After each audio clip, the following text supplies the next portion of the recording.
This is Hannibal here again, back after I just did a a review of the Ultimate Warriors A&E documentary, which I will put the link in the description of this, and I'll pin it to the top of the comments for anyone who wants to see it. As I continue drinking the Hannibal TV coffee mug, our merch site is in the description, or it's also at thehannibaltv.com. By the way, before I get into the news, this Friday, I'm interviewing Francine.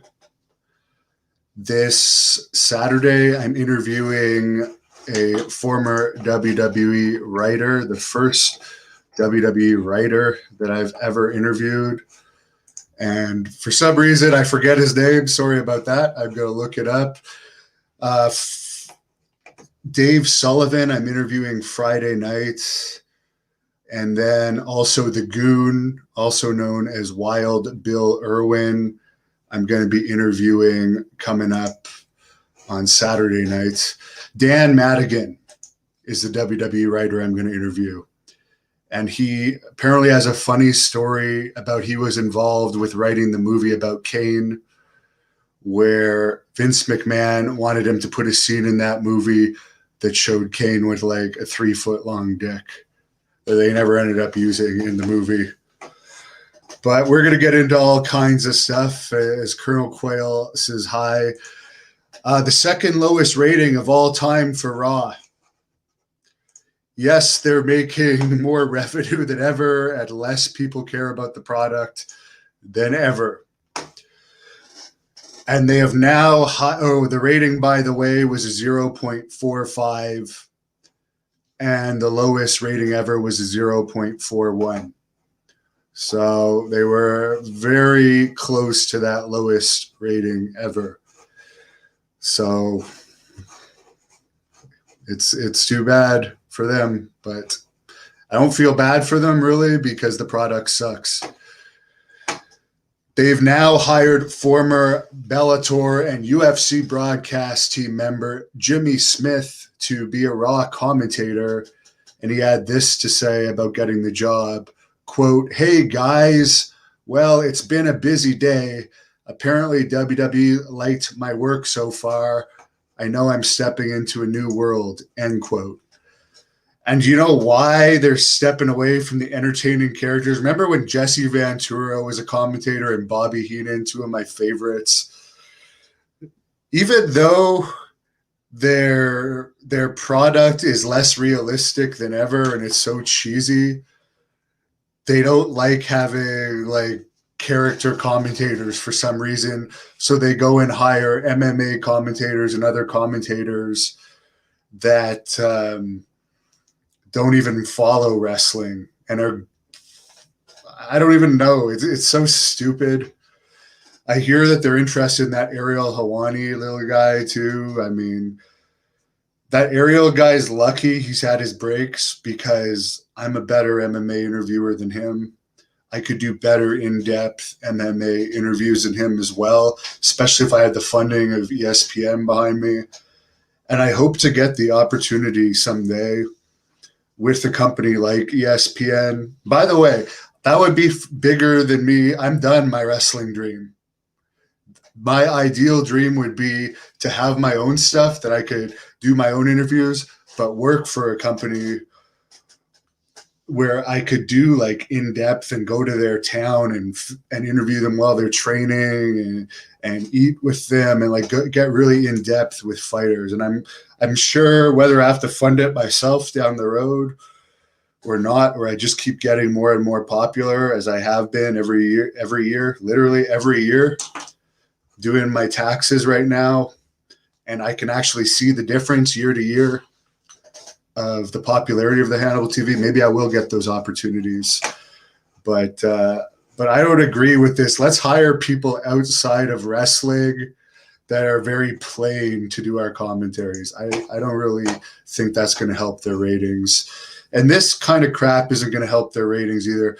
Stephanie McMahon was speaking during Leaders Week and discussed the WWE's network move to Peacock for the United States. And she said, quote, From a benefits perspective, it allows us to focus more on what we do best, which is really the content production and storytelling, end quote.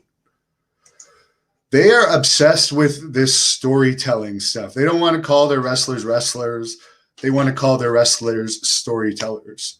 And they claim they do storytelling best. Why are their ratings hitting all-time lows if they are so good at this quote-unquote storytelling? From what I understand, they just have a ridiculous amount of writers, which just seems like a huge waste of money.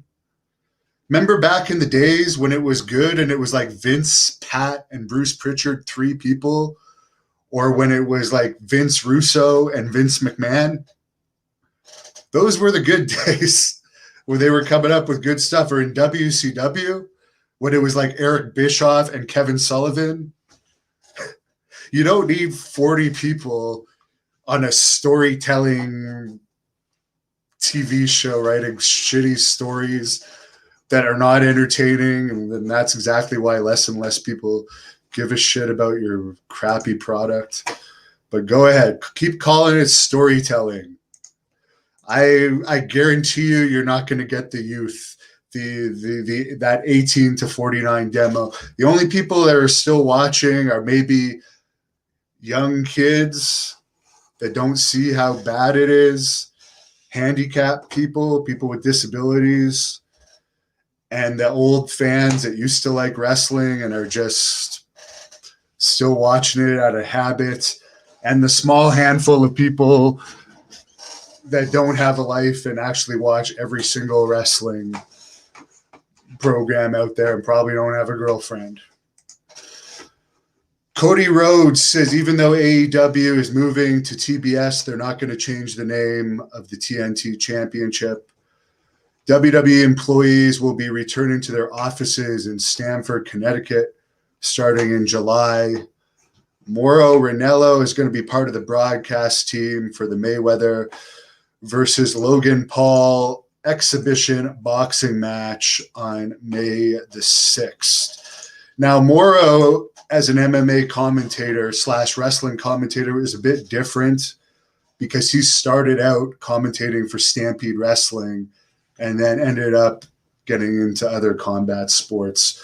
So in reality, Mauro is more of a wrestling guy. He actually lived in the Hart House for the longest time. And I have told this story before, but I'll tell it again because it's really funny. One day we were all training in the dungeon, and the weekend practices was like around noon. And like this may have been like an hour and a half into the practice. We're all just practicing, and I think Bruce was giving a speech at this point because there would be tons of Bruce Hart speeches in between the training, and we're all like watching Bruce, and then Mauro comes down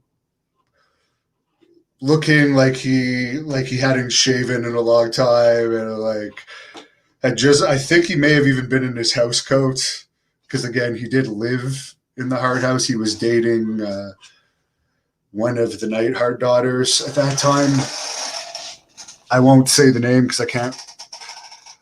I think it was Jenny, because there was Natty, Muffy, and Jenny, and I'm pretty sure it was Jenny that he was dating, but I could be wrong.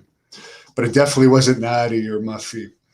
Anyways, he just sticks his head in and he's like, he gives like this crazy look around, and then he doesn't say hi or acknowledge any of us. And then he just leaves. And we all like look at each other and just start laughing because it's like, that was so random and weird. I also remember, and now looking back, that he has these mental issues. He threw such a fit at the very first wrestling event I ever did almost 20 years ago, July 2001, Mat Rats. My 20-year anniversary in pro wrestling is coming up in July. And I am, by the way, working on doing a full Great North Wrestling event in July in front of no fans at a farm. So you guys can look forward to that. And that's above the Forest of Fear stuff that I'm working on for next month. By the way, my favorite wrestling company in the US, and there's lots of footage of this company on my channel, is PCW Ultra. They use all the top independent stars. They're based in LA. They've even used the Blood Hunter in the past. They use a lot of MLW talent, such as Jacob Fatu, the world champion, Joseph Samael. They've used Tessa Blanchard before all of her stuff went down. Chelsea Green, Sumi Sakai, a lot of AEW guys that went on to AEW. And from what I understand, California is going to be opening up soon. And from what I understand, PCW Ultra will be back this year. And I'm definitely going to be covering their event because I'm a big supporter of them. I have been since the first event of PCW Ultra that I covered, that Taya Valkyrie was on back in December 2019. I was there covering it. Road Warrior Animal was there. And they almost always sell out their venue that they run there, which I hope that they still get to be in the same venue. It's like an ECW arena type atmosphere. I truly think that PCW Ultra is the ECW of the 2020s. And I'm really glad to know that they're at least in the beginning stages of coming back. RDAB tips me $5. Thank you very much. He says WWE probably thinks that hiring announcers from other industries is wise because Jonathan Coachman went from announcing WWE to ESPN. Possible. I don't know. Any UFO updates? I posted lots last week. There's going to be a lot more coming soon. There's more and more UFO news coming out. So, Doosan says 420 cheers. Well, because you said that, I'll have to take another puff for this.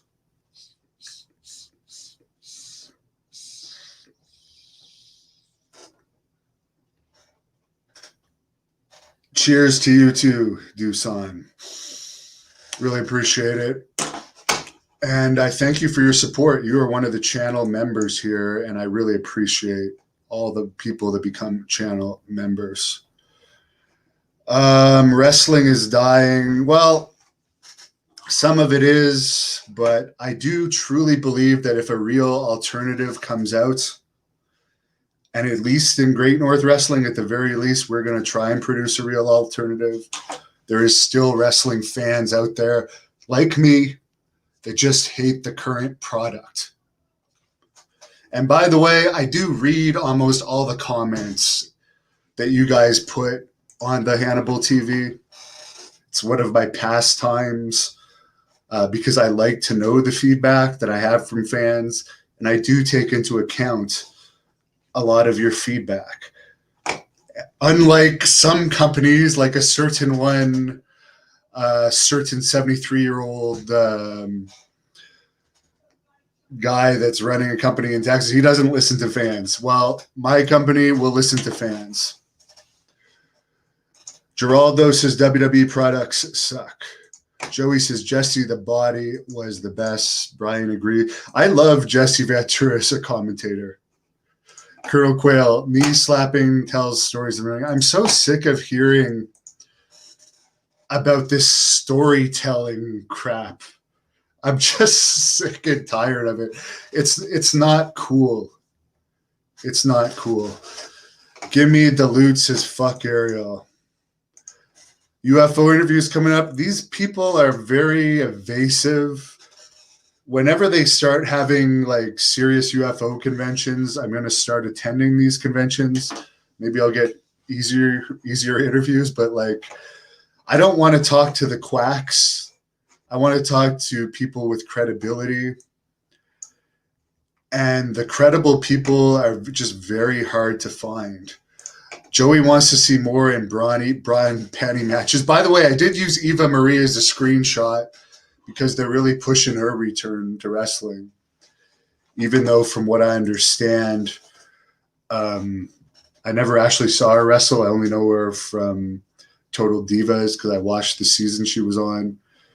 And from what I understand, she was a terrible wrestler. Doosan hopes GNW gets shit going. Well, we're going to do our best. Right now, we're under the mercy of Canada's lockdown, which in Ontario here, it's going to go till August, which sucks. I'm spending a fortune on gym equipment, and I'm not the type of person that likes doing home workouts. I like to get out of the house because I work in my house. I don't want to sit in my freaking house all day. It's not fun. Donovan believes I will get on ESPN someday. I'm sure I will. Mind you, TV is becoming pretty much obsolete. I watch everything online, and I do think TV is becoming obsolete.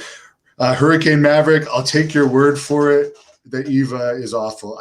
I'm not saying she's not attractive, though. Obviously, I think she's attractive. B-Boy says, get off Peacock, bring back the Attitude Era. That will never happen. You need another company to come up. They're getting $1 billion from Peacock.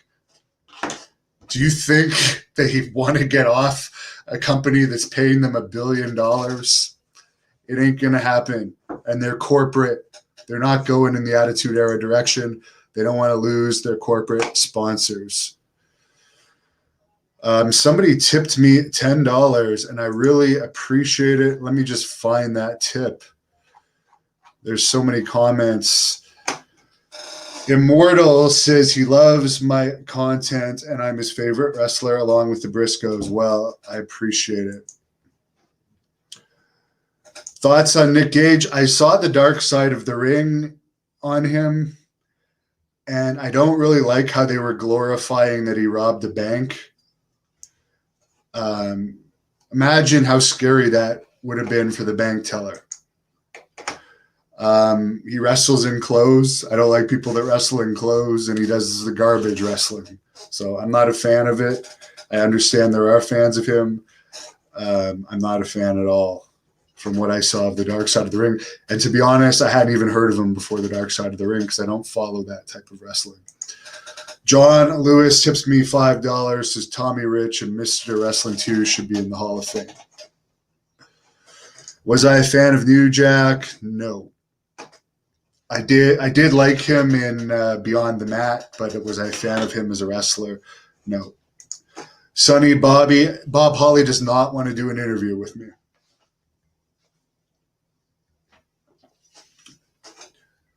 David, Sonny's still in jail, and before she went to jail, she told me no.